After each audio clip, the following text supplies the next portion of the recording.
ಅಲ್ಲ ಈಗ ರೋಹಿಣಿ ಸಿಂಧೂರಿ ಅವರೇ ಹೇಳ್ತಾ ಇದ್ರು ಕಾನೂನು ಹೋರಾಟವನ್ನ ಮಾಡ್ತೀನಿ ಅಂತ. ಒಂದ್ ನಿಮಿಷ, ಕಾನೂನು ಹೋರಾಟ ಅವ್ರು ಮಾಡೋದಲ್ಲ. ನಾನು ಒಂದು ಫೇಸ್ಬುಕ್ ನಲ್ಲಿ ಹಾಕಿದೀನಿ, ಲೋಕಾಯುಕ್ತ ಕಂಪ್ಲೇಂಟ್ ಗೆ ಅವ್ರ ಮೇಲೆ 3ನೇ ಸಲ ರಿಮೈಂಡರ್ ಕೇಳಿದ್ದಾರೆ ಪ್ರಸ್ತುತವಾಗಿ. ಆ ಕಂಪ್ಲೇಂಟ್ ಇನ್ನು ಲೋಕಾಯುಕ್ತ ಆಫೀಸಲ್ಲಿ ಇದೆ.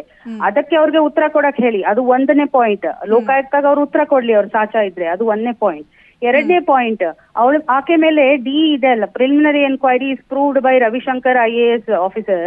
ಆ ಪ್ರಿಲಿಮಿನರಿ ಎನ್ಕ್ವೈರಿ ಮೇಲೆ ಡಿ ಆಗೋದನ್ನ ಆಕೆ ಪ್ರಿವೆಂಟ್ ಮಾಡ್ಕೊಳಕ್ಕೆ, ತನ್ನ ಮೇಲೆ ಶಿಕ್ಷೆ ಆಗದೆ ಹಾಗೆ ನೋಡ್ಕೊಳಕ್ಕೆ ಅಲ್ಲಿ ಇಲ್ಲಿ ಫೋಟೋಗಳನ್ನ ಕಳ್ಸಿರೋದು ಅಥವಾ ಇವ್ರನ್ನ ಭೇಟಿ ಮಾಡ್ತಿರೋದು ಯಾಕೆ, ಅದು ಅವ್ರು ಪ್ರಶ್ನೆ ಉತ್ತರಿಸ್ಲಿ ಆಯ್ತಾ. ಅವ್ರಿಗೆ ಚೀಫ್ ಸೆಕ್ರೆಟರಿಯನ್ನ ಭೇಟಿ ಮಾಡೋಕೆ ಮುಖ ಇದೆಯಾ ಕೇಳಿ. ಕಾನೂನು ಹೋರಾಟ ಕೋರ್ಟ್ ಅಲ್ಲಿ ಹಾಕೋದು ಎಲ್ಲರೂ ಹಾಕ್ತಾರೆ ಲಾಯರ್ ಮೂಲಕ. ಅವ್ರು ಹೋಗಿ ಕಾರ್ಯಾಂಗದ ಚೀಫ್ ಸೆಕ್ರೆಟರಿ ಅವ್ರನ್ನ ಮುಖ್ಯಸ್ಥರನ್ನ ಭೇಟಿ ಆಗ್ಲಿ ಫಸ್ಟ್.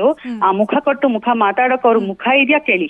Thank you madam. ಅಲ್ಲ ಈಗ ರೋಹಿಣಿ ಸಿಂಧೂರಿ ಅವರೇ ಹೇಳ್ತಾ ಇದ್ರು ಕಾನೂನು ಹೋರಾಟವನ್ನ ಮಾಡ್ತೀನಿ ಅಂತ. ಒಂದ್ ನಿಮಿಷ, ಕಾನೂನು ಹೋರಾಟ ಅವ್ರು ಮಾಡೋದಲ್ಲ. ನಾನು ಒಂದು ಫೇಸ್ಬುಕ್ ನಲ್ಲಿ ಹಾಕಿದೀನಿ, ಲೋಕಾಯುಕ್ತ ಕಂಪ್ಲೇಂಟ್ ಗೆ ಅವ್ರ ಮೇಲೆ 3ನೇ ಸಲ ರಿಮೈಂಡರ್ ಕೇಳಿದ್ದಾರೆ ಪ್ರಸ್ತುತವಾಗಿ.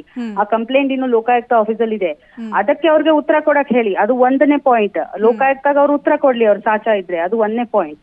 2ನೇ ಪಾಯಿಂಟ್, ಆಕೆ ಮೇಲೆ ಡಿ ಇದೆ ಅಲ್ಲ, preliminary enquiry is proved by Ravishankar IAS officer. ಆ ಪ್ರಿಲಿಮಿನರಿ ಎನ್ಕ್ವೈರಿ ಮೇಲೆ ಡಿ ಆಗೋದನ್ನ ಆಕೆ ಪ್ರಿವೆಂಟ್ ಮಾಡ್ಕೊಳಕ್ಕೆ, ತನ್ನ ಮೇಲೆ ಶಿಕ್ಷೆ ಆಗದೆ ಹಾಗೆ ನೋಡ್ಕೊಳಕ್ಕೆ ಅಲ್ಲಿ ಇಲ್ಲಿ ಫೋಟೋಗಳನ್ನ ಕಳ್ಸಿರೋದು ಅಥವಾ ಇವ್ರನ್ನ ಭೇಟಿ ಮಾಡ್ತಿರೋದು ಯಾಕೆ, ಅದು ಅವ್ರು ಪ್ರಶ್ನೆ ಉತ್ತರಿಸ್ಲಿ ಆಯ್ತಾ. ಅವ್ರಿಗೆ ಚೀಫ್ ಸೆಕ್ರೆಟರಿಯನ್ನ ಭೇಟಿ ಮಾಡೋಕೆ ಮುಖ ಇದೆಯಾ ಕೇಳಿ. ಕಾನೂನು ಹೋರಾಟ ಕೋರ್ಟ್ ಅಲ್ಲಿ ಹಾಕೋದು ಎಲ್ಲರೂ ಹಾಕ್ತಾರೆ ಲಾಯರ್ ಮೂಲಕ. ಅವ್ರು ಹೋಗಿ ಕಾರ್ಯಾಂಗದ ಚೀಫ್ ಸೆಕ್ರೆಟರಿ ಅವ್ರನ್ನ ಮುಖ್ಯಸ್ಥರನ್ನ ಭೇಟಿ ಆಗ್ಲಿ ಫಸ್ಟ್. ಆ ಮುಖ ಕೊಟ್ಟು ಮುಖ ಮಾತಾಡೋಕೆ ಅವ್ರ ಮುಖ ಇದೆಯಾ ಕೇಳಿ. Thank you.